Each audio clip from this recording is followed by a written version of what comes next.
I love you. All the good times we had, I wish I could repeat them for the past 3 months. Love and feeling a little feeble.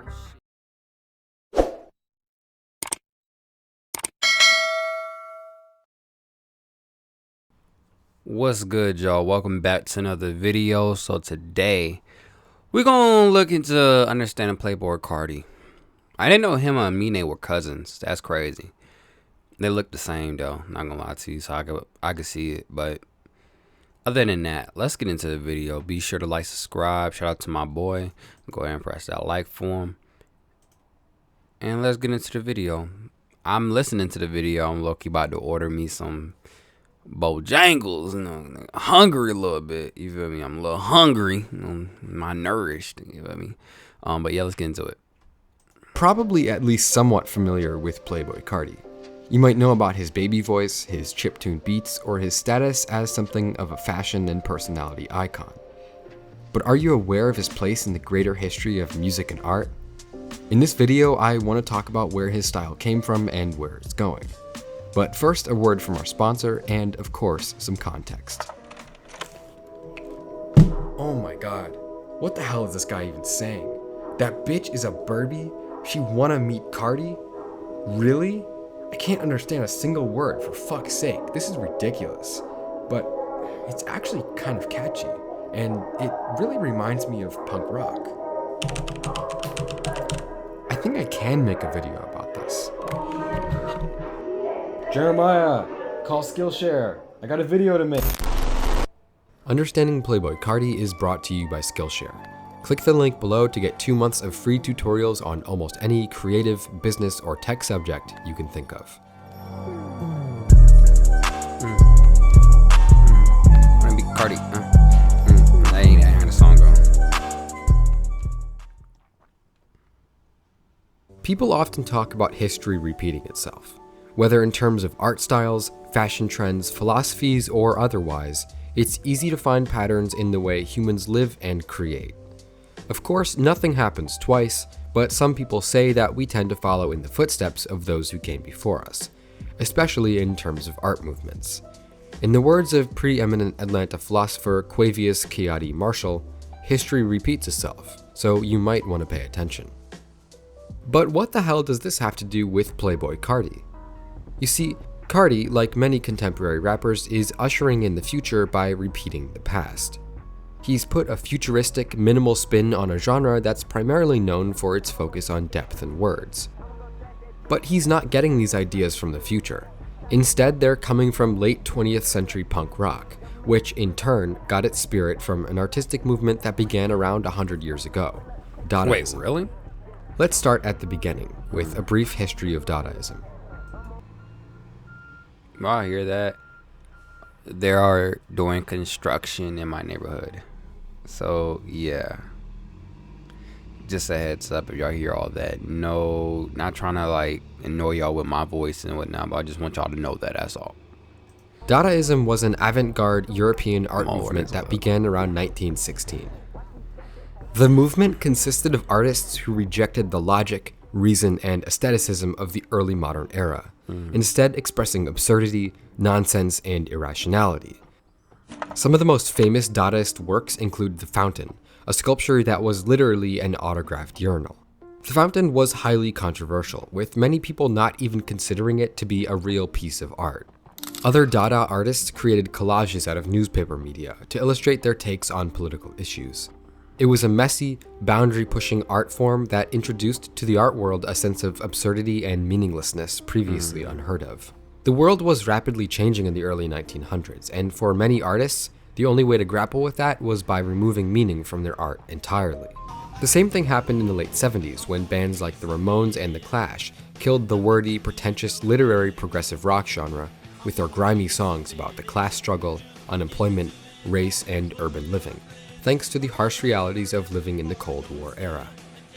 And now, in the early 21st century, rappers like Carti are destroying the traditional hip-hop rules for the first generation of rap listeners born in the 21st century. True. Carti's most popular tracks include Magnolia, Woke Up Like This, and R.I.P., But over the last 1 or 2 years, his vocal style has evolved into something that can only really be described as baby voice Carti. Songs like Flatbed Freestyle, Kid Cudi, and Molly feature Carti using a falsetto that's left people confused if he's a creative genius or an idiot. But I think it's safe to say that the consensus is leaning heavily towards hailing Carti as some sort of new creative genius. You see, given the minimal nature of his style, Carti records a huge volume of music, and his unfinished songs get leaked all the time. People pay thousands of dollars for access to leaked Carti songs, and some of them have become huge hits. What I'm getting at here is that Carti's fanbase is a lot different than that of the average rapper. He's built a cult of personality by being completely off the wall and absurd compared to where hip-hop is at in 2019. Because what is rapping? I like that song. It's a form of He's musical little vocal dance. delivery that You know what I'm saying? That is speech funny. and street vernacular.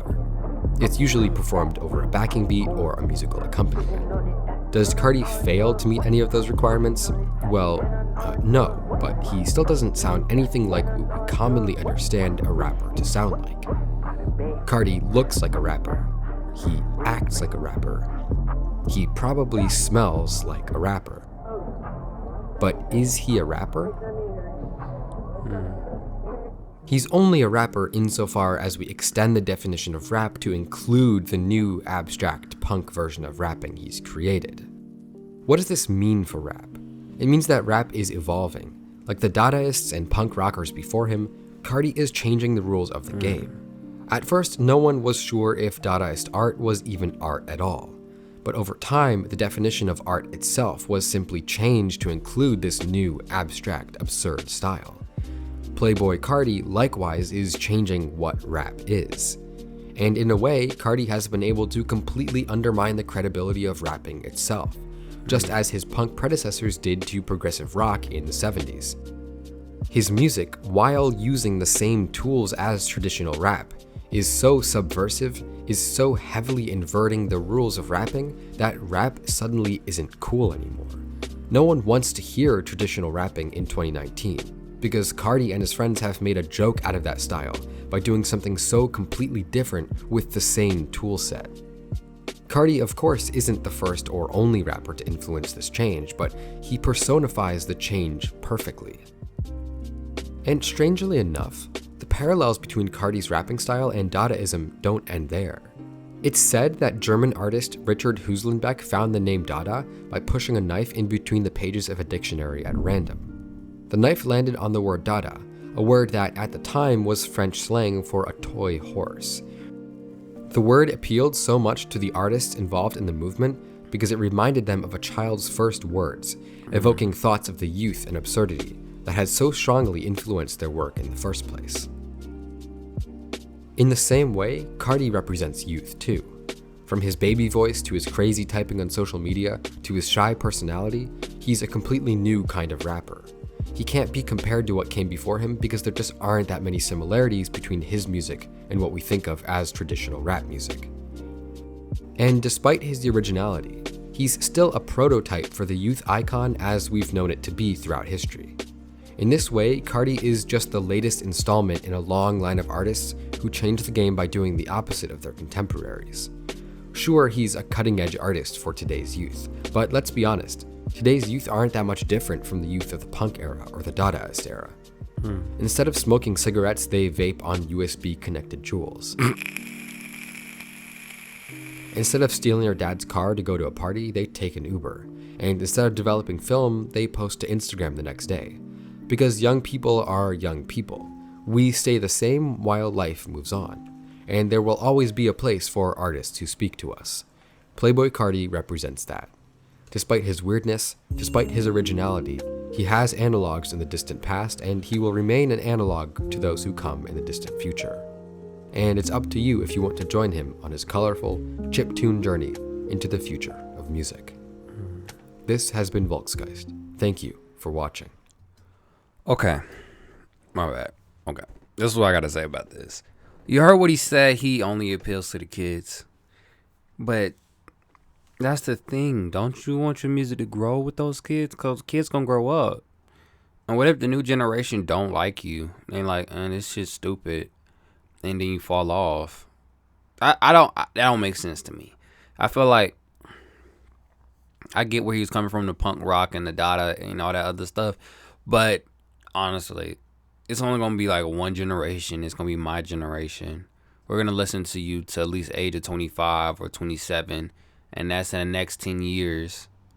Is people gonna still be trying to look at you as a rapper, or you gonna be trying to